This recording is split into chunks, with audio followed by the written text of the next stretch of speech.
Hey guys, welcome back to Let's Play Pokemon Mystery Dungeon Explorers of Darkness. I am... You're big. Yeah, with CSS and PTM is here. Okay, so basically what's going on, I'm showing the end of a mission I did.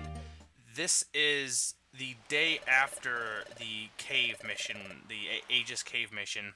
Right. And the reason I'm showing it is because for the rest of these days before you get to the big storyline stuff, you get a kind of a dream sequence at night.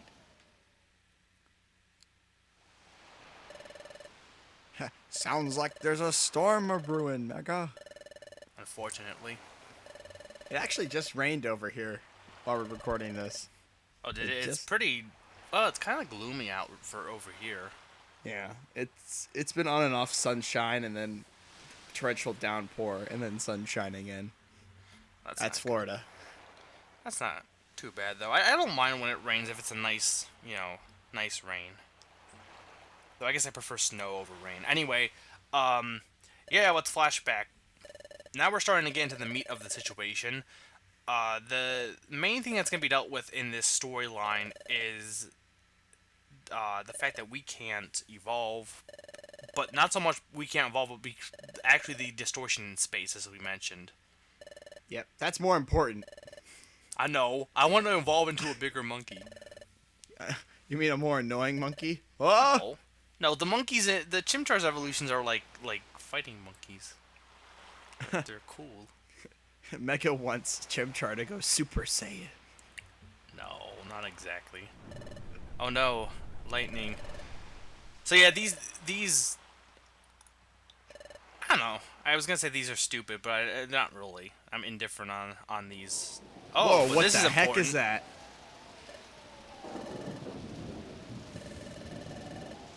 Oh, so this guy's causing the space distortion.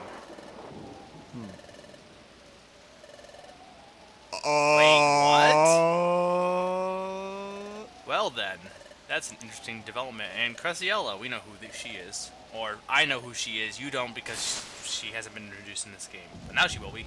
Cresselia, yay! Wait, Cresselia? I call her Cressiella. Which is probably wrong, but... Cresselia. Whatever. But apparently... They said the name of this guy already? No, he's gonna say it now. Or she's gonna say it now. He has to be caught. Come on, say it already! She's talking about important things. Darkrai! Yeah. Darkrai is apparently the cause of every Everything. single thing in this game. Yes.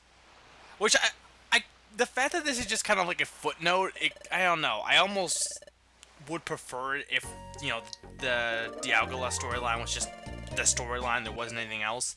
But, yeah, I kind of like the fact that also there is kind of an extra thing here. I just almost wish this was more developed. It's kind of really short. You think it'd be a big deal in the main story to know who caused all of this to happen? Because we thought, oh, it was Primal Dialga. Well, no, it wasn't Primal Dialga that caused it.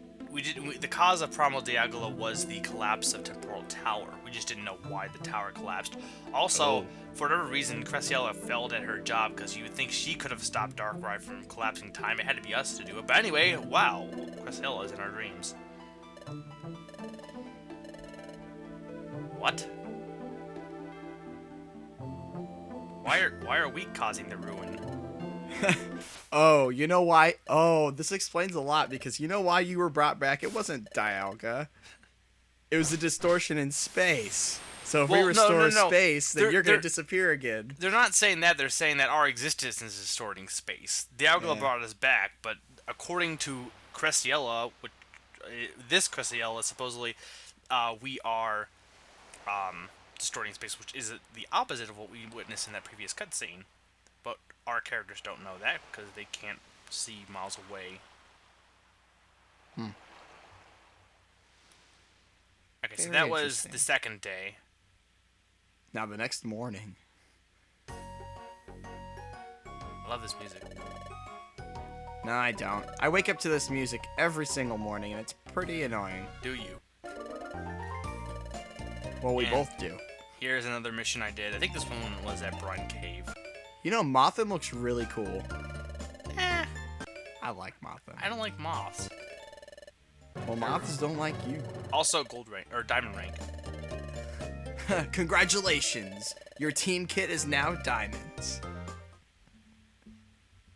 And another dream sequence. So there's gonna be 3 days, but unlike the previous times that we had to do extra missions, again, every night is gonna have a dream or some kind of important cutscene.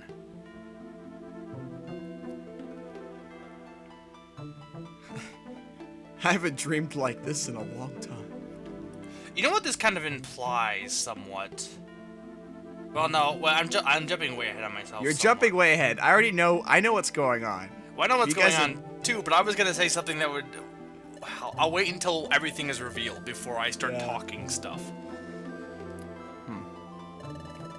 And pretty much Cresselia, whatever, Croissant is saying that the same thing that she said last night. We're destroying space, and if we don't, I love how they say we have to disappear instead of saying we have to die or we have to, die.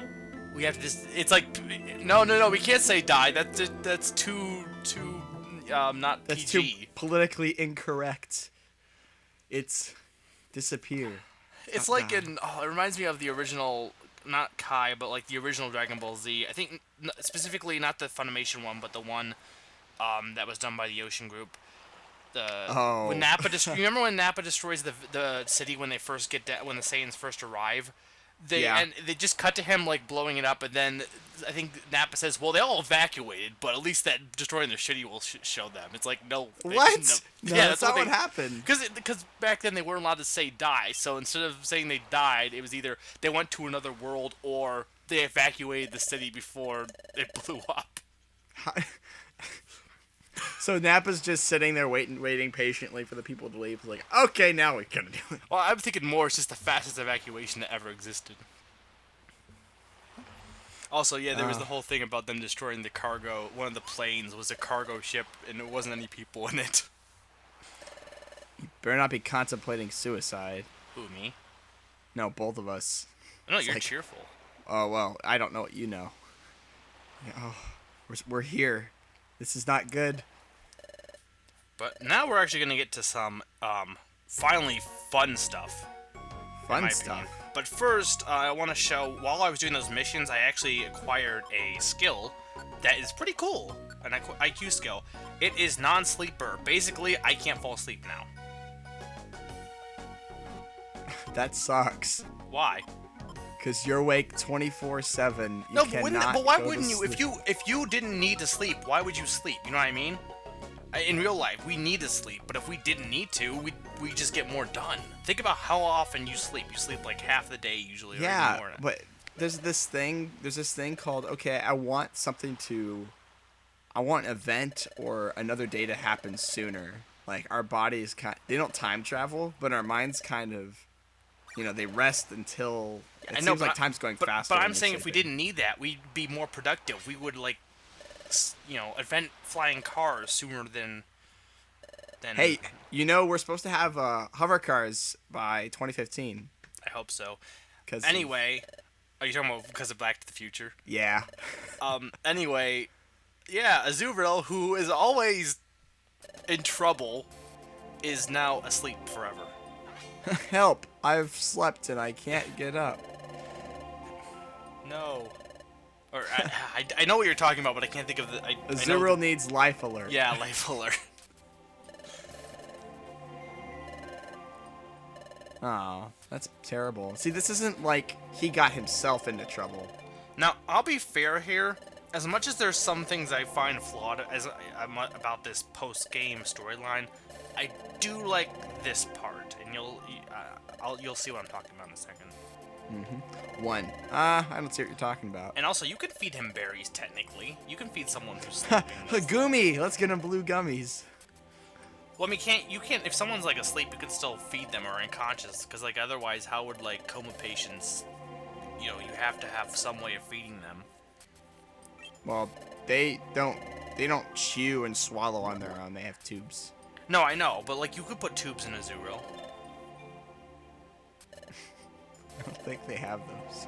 Anyway, Badu suggested something, and everyone else called him crazy, but actually, Chatod is suggesting we find Drowsy. And I do like Oh. this. As weird as it is, I do like bringing back Drowsy. And not just any Drowsy. This is the Drowsy we arrested. The Drowsy that was a jerk to the same Azurill that is unconscious right now. I like it mostly because I like when things go full circle. In general, it's something I just enjoy when you go back to the beginning and reference something that happened. So I do like bringing Drowsy back. That's the one thing I'll say I love about the post-game storyline. He's that outlaw. He's a criminal. And yeah, Drowsy supposedly has the ability to enter dreams, which is that's pretty freaking awesome to be able to enter someone's dream. Yeah, bruh. No, not like that. Bruh. Drowsy is trying to implant ideas.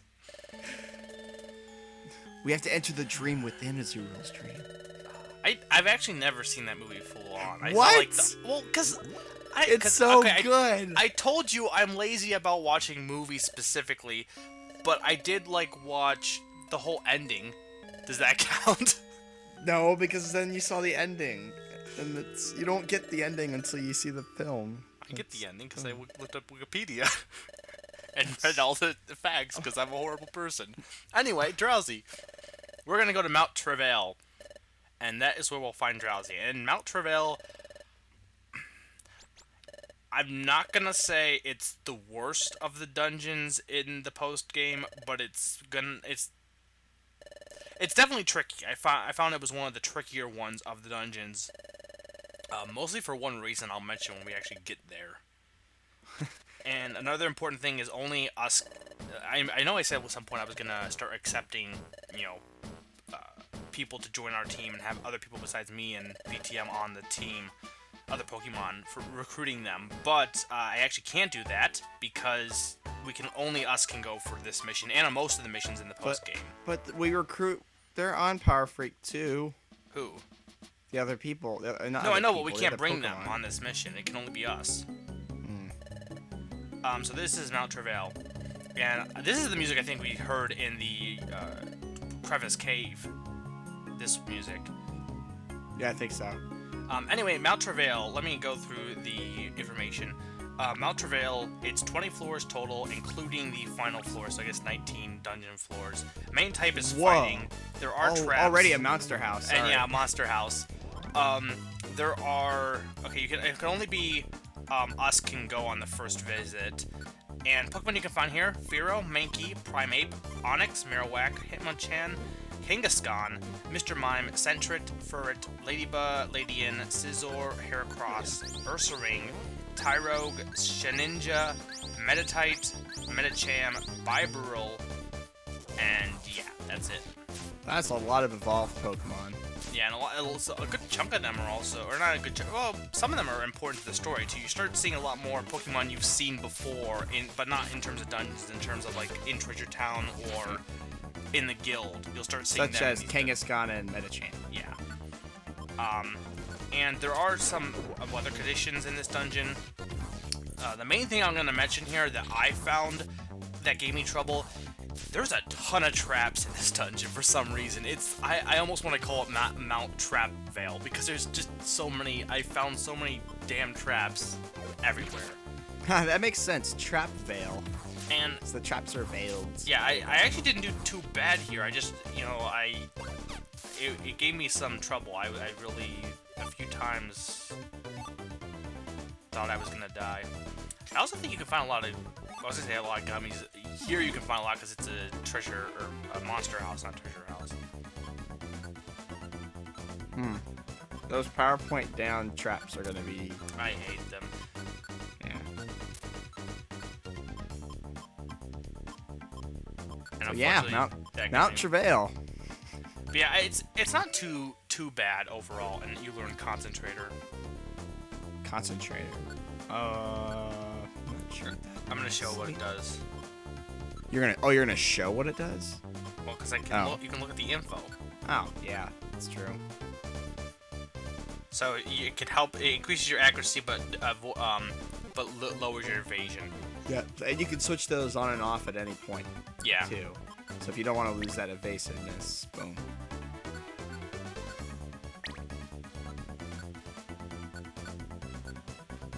All those gummies. You're just greedy. Hey, I like gummies. They taste good. And you emptied out your bag pretty well. Mine was always full. Yeah, and I gave you protein. And oh, you know what? Something else I don't think I mentioned. I think I did it at this point. I believe I used the ginseng. I had an extra one of those, and I believe I used it on flamethrower for me. So it's increased by a little bit. Cool. Main reason I used it on me again is because I'm going to be in control for pretty much the rest of the game. Besides, Oh, do we want to tell them what we're doing for afterwards? Well, the only two things we're going to do after this is the dojo, and then which I'll be doing, and then PTM has volunteered to do Zero Isle. So. Yeah, Zero Isle has 4 different north, south, east, and west different directions that you can enter the isle from. Each one that'll is be different. pretty. It'll be interesting. Yeah. But anyway, I do like this music though. It's pretty cool. I don't again. I like Mount Travail. It's just it is tricky. It's a good tricky. It's not frustratingly hard, but it's not like a cakewalk either. So. Other thing is we can find Shedinja here, and I believe because it's Shedinja, we can only attack it with super effective moves, which luckily is fine because fire works against it because it's Bug Ghost, right? Yeah, Bug Ghost. So poison, fire, rock, psychic. Yeah, psychic's a good one. Ice. And dark.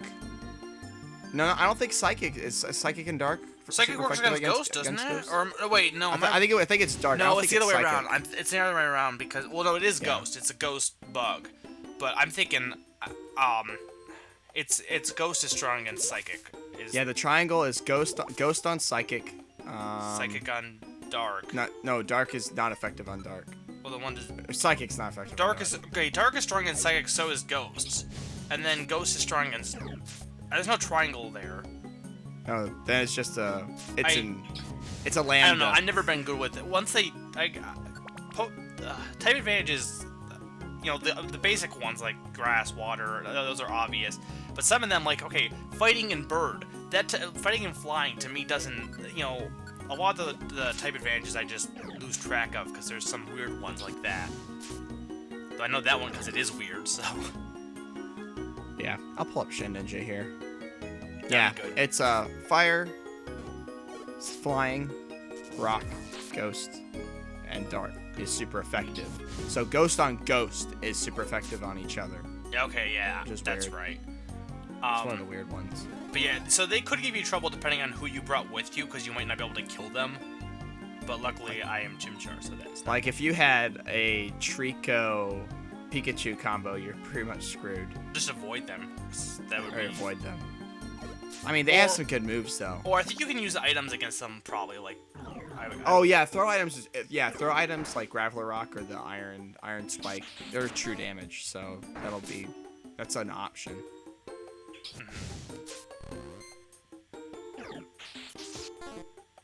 Oh, that lightning rod ability! I didn't know. Oh, you're gonna keep watching. Oh my! I didn't realize it was that it existed with Marowak for some reason because I wasn't expecting Marowak to have it, but. No, that's Vidoo's daddy. I killed him. I do like how it's on all fours though, because usually Bibril sits upright, and I like how it walks on all fours. It makes it look even goofier than it normally does. Which is saying a lot, considering it's a Bibril. I just imagined him yelling out, saying, "Y'all got a parcel." What is he, Southern? Yeah. I feel like that's insulting. Like, who's the guy with the accent from Kirby Right Back at You? DDD? Well, there's also yeah, DDD is like Zorro. They kind of Spanish accent. Or that. You should watch that again. I have that one Zorro movie. That was pretty good with Antonio Banderas. Well, next time we will be going through the rest of Mount Travail. Yes. Oh, by the way, Mega has taken over. Oh, yeah, if you couldn't tell.